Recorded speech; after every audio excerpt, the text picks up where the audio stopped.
Next up, breaking news. Leftist admits to staging hate crime, and it's really bad. A white father of 4, this idiot, has admitted to setting his own car on fire and painting a racial slur on his garage in what he originally reported as a hate crime. Amazing, huh? DailyMail.co.uk reported David and Jenny Williams from Denton, Texas, woke up to find their truck and motorcycle ablaze in the vile slur and lovers scrawled across their garage door in a spray paint on December 12th. Police deemed the incident a hate crime and launched an arson investigation while well-wishers donated money to the family to help repair the damage. Anything to try and make Republicans racist. But the true racists are the Democrats.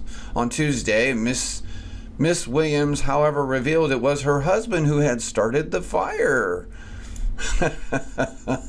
Your own wife tells on you. Good woman. You got a good woman there. You need to straighten up, boy. David and Jenny Williams' cars and motorcycles were set on fire on December 12th. The word "and lovers" were also sprayed to paint across their garage door. The police investigated the fire. Well-wishers donated more than $5,000 to the couple and their 4 kids online. You know, folks, you people who keep on donating to people who are blaming or claiming that they've been demonized by Republicans, you really need to think twice about what you do. Miss Williams revealed on Wednesday her husband confessed to starting the fire, and she promised to return all the money raised and said he was in a mental facility.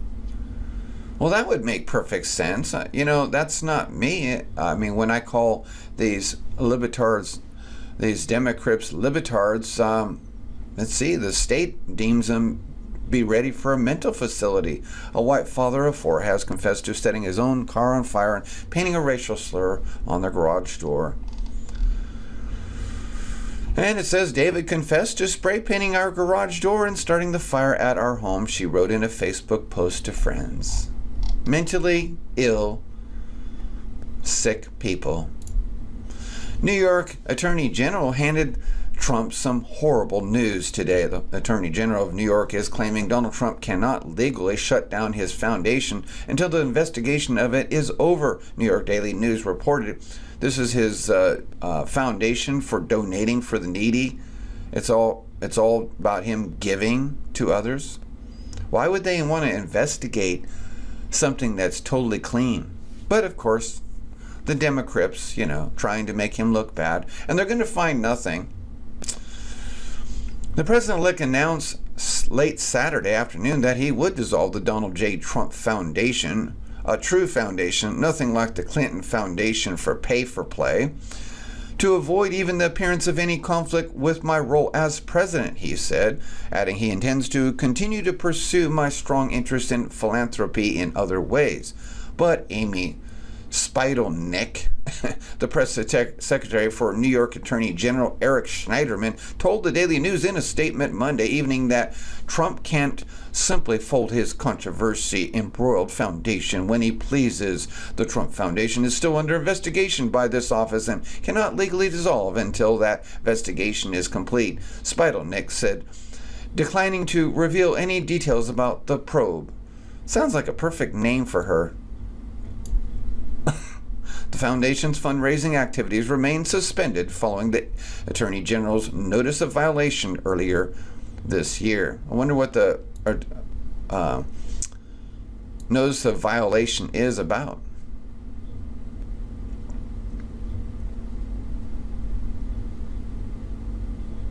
Says it's still under investigation by this office and cannot legally dissolve. Trump tweeted, I gave millions of dollars to the GJT Foundation, Donald J. Trump Foundation. Unlike most foundations, never paid fees, rent, salaries, or any expenses. 100% of money goes to wonderful charities. Trump has made similar claims in the past, but since he has adamantly refused to release his tax returns, no one has been able to verify that information. Schneiderman's initial suspicions stem from a $25,000 donation the Trump charity gave to the Florida Attorney General Pam Bondi's re-election campaign when she was considering joining two other state attorneys in investigating the billionaire's controversial Trump University. Anyway, I'll leave this for you to read. We're going to move on to the next story. I know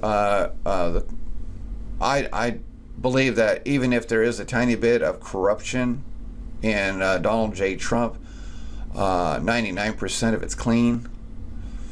And this, remember, a lot of this stuff is in the past. But anyway, moving on, professor who tweeted about white genocide blocks incoming Twitter messages now.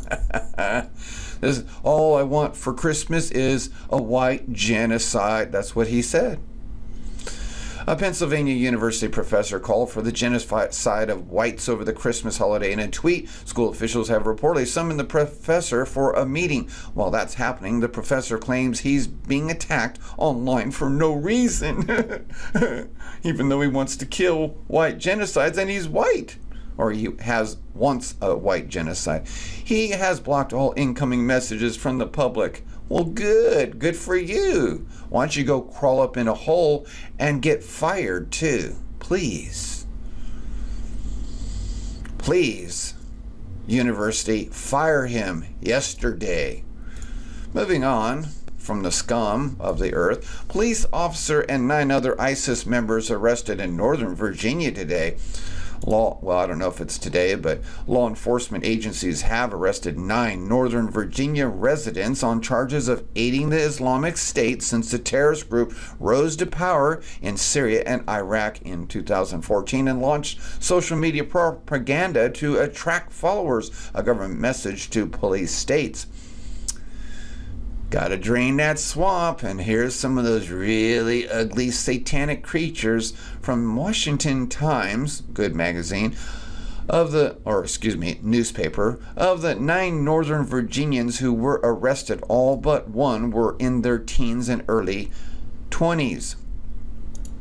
They included a police officer, a Starbucks barista, Army soldiers, bankers, and a cab driver. 4 of the 9 graduated from Northern Virginia high schools, 1 with honors. 2 attended Northern Virginia Community College. In other words, and wasn't it Northern Virginia? No. Anyway. In other words, all of them appeared to have opportunities via public education to become successful Americans, but instead were charged with what amounted to a devotion to violent jihad. They are suspected of conducting terrorism planning through Twitter, Facebook, Skype, WhatsApp, and other platforms and apps, as well as on prepaid phones. Here's the story here from the Washington Times.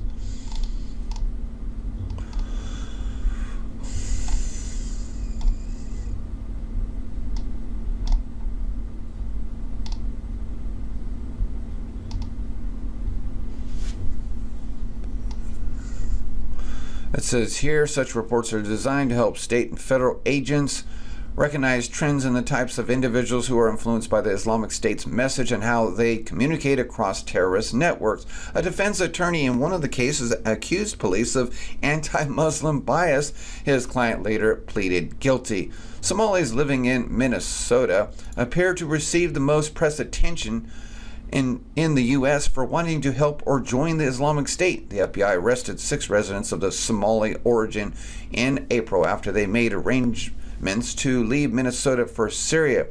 Last December, a 20-year-old man of Somali origin was arrested on accusations of leading a group of ethnic Somalis attempting to fight for the Islamic State.